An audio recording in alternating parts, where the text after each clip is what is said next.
Olá, amigos da TV Mundo Maior. Começa agora o programa Ciência e Espiritualidade e hoje o nosso tema é a importância do pensamento. Olá, amigo do Ciência e Espiritualidade. Hoje vamos falar sobre pensamento. Já há muito que temos o conceito do pensamento como matéria, como energia. Como Einstein nos ensinou, energia é igual a matéria. A diferença é a velocidade com que essa matéria vibra no espaço. Então, o pensamento como matéria, ele acaba nos trazendo uma série de consequências. A ideia do pensamento como matéria acaba nos trazendo uma série de consequências, tanto na física, quanto na psicologia, quanto na sociologia, se desdobrando de uma maneira bastante importante quando temos uma visão mais espiritualizada daquilo que acontece ao nosso redor.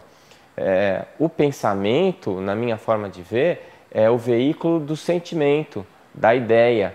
E esses últimos, o sentimento e a ideia, são produtos de nossa alma, de nossa inteligência.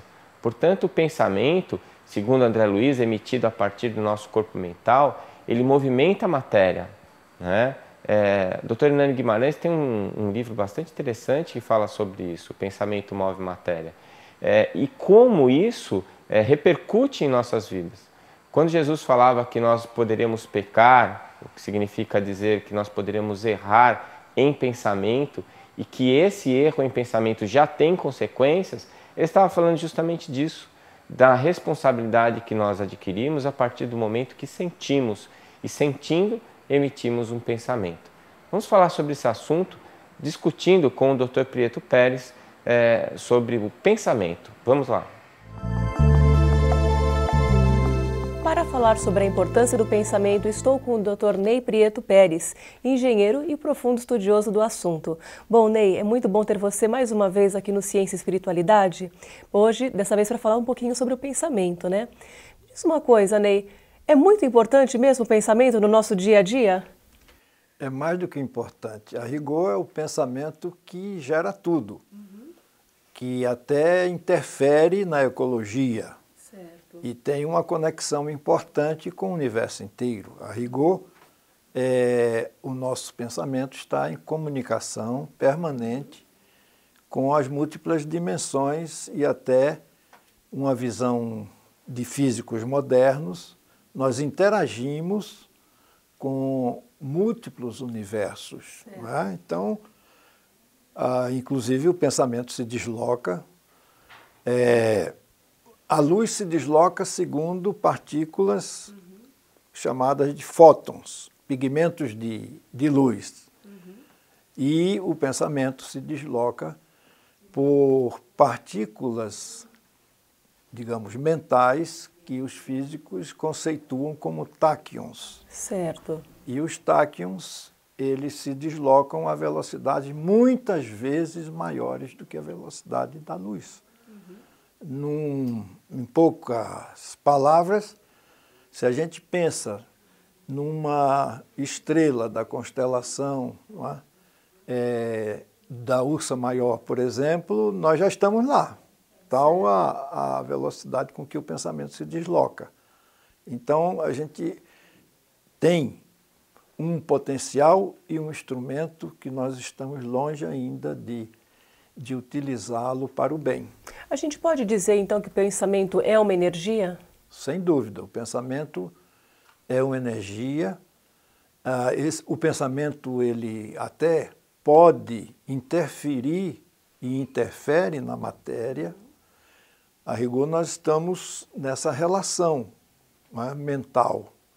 Mente, corpo, mente, matéria, os gregos já conheciam. A mente move a matéria, por exemplo, é uma obra, um livro do Dr. Hernani Guimarães Andrade, onde ele desenvolve exatamente as múltiplas visões na parapsicologia ocidental, na parapsicologia soviética e no modelo que ele criou, que seria a psicobiofísica brasileira. Não é? Como que a gente pode explicar, então, para o pessoal de casa o que é uma psicobiofísica? Então, são fenômenos que têm vários componentes. Tem, por assim dizer, o componente psíquico, o componente biológico e o componente físico propriamente. Então, o Hernani conceituou que a visão, até certo ponto, mental da parapsicologia, ela é débil ou fraca no sentido de explicar a amplitude e a inter-relação dos fenômenos, assim ditos, psíquicos, né? Essa área dos fenômenos psíquicos teve início na Inglaterra, com a Sociedade de Pesquisas Psíquicas, onde a visão é que nós desenvolvemos fenômenos diversos nessa relação com a dimensão espiritual, e que eles todos têm uma base energética, têm uma base intencional e termina sendo fruto, sim, do potencial do pensamento. Certo. É interessante da gente deixar bem claro para o pessoal de casa que essas pesquisas não começaram agora, já há bastante tempo, não?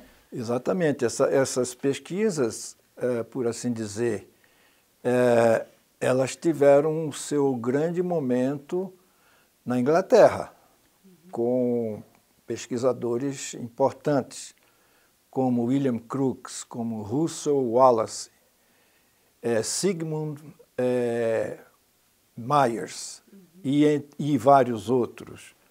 Então, foi o momento da grande abertura, isso no final do século XIX. Não é? E esse desenvolvimento é muito amplo no mundo inteiro, inclusive no Brasil. Não é? A gente tem realmente no Hernani Guimarães Andrade o pesquisador espírita que fez essa relação e que se debruçou sobre a construção de aparelhos para pesquisar esses campos, as características desses campos, enfim, que interferem na embriogênese, não é?